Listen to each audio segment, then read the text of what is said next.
Mga kaibigan, isipin mo ito.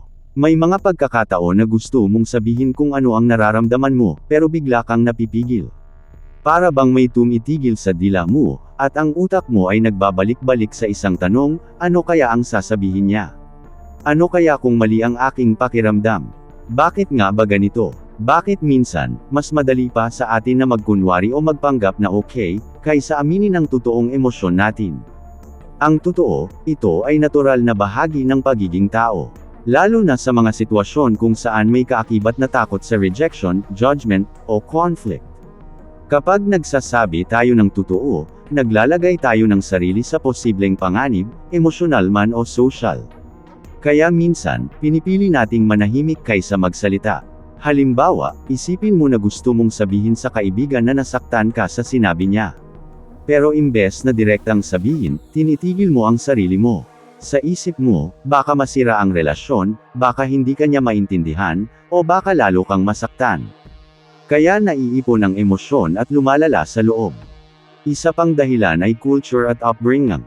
Maraming tao, lalo na sa Pilipinas, ay natutong magpakatatag, at huwag ipakita ang kahinaan. Minsan sinasabi sa atin na, huwag ka masyadong emosyonal, o itago mo lang ang nararamdaman mo. Dahil dito, marami ang natutong itago ang damdamin, at mas nagiging mahirap magsabi ng totoo kahit sa mga taong malalapit sa atin. May psychological explanation din dito. Ang utak natin ay may amygdala, isang bahagi na nagpoprotekta sa atin sa panganib. Kapag iniisip natin ang posibleng negatibong reaksyon ng iba, ang amygdala ay nag-aalerto sa atin, at minsan pinipigilan tayo na magsalita. Ito ay natural at proteksyon ng katawan at isip natin, pero minsan sobra na at nagiging hadlang sa ating komunikasyon.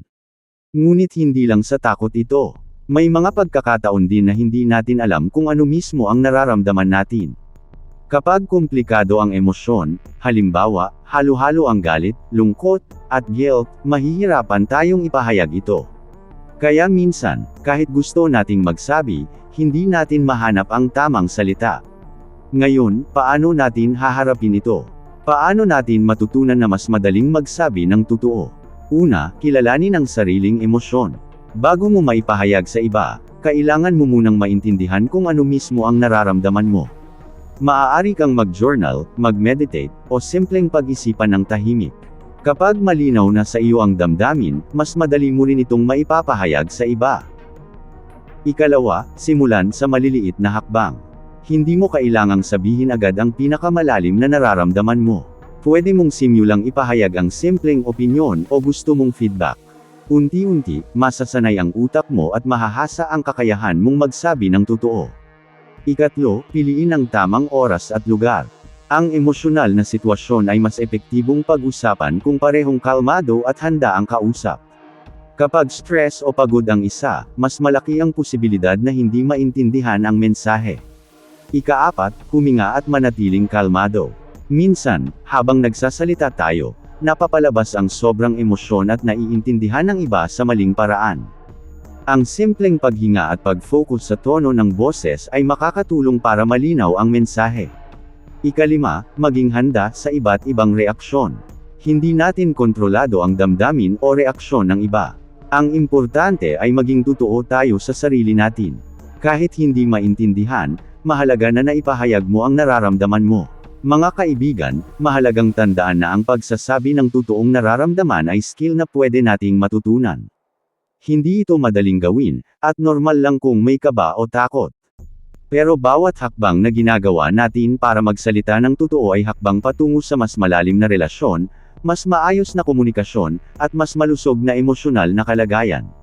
Sa huli, ang pinakamahalaga ay ang pagkilala sa sarili at ang pagiging totoo. Kapag natutunan natin ito, mas madali nating maintindihan ang sarili natin at ang iba. At kung gusto mo pang matuto ng mas marami pang kwento at aral tungkol sa isip at ugali ng tao, huwag kalimutang mag-subscribe sa The Mind Library PH. Dito, sama-sama nating susuriin ang mga sekreto ng isip at damdamin ng tao, at matutong alagaan hindi lang ang relasyon sa iba, kundi pati ang sarili.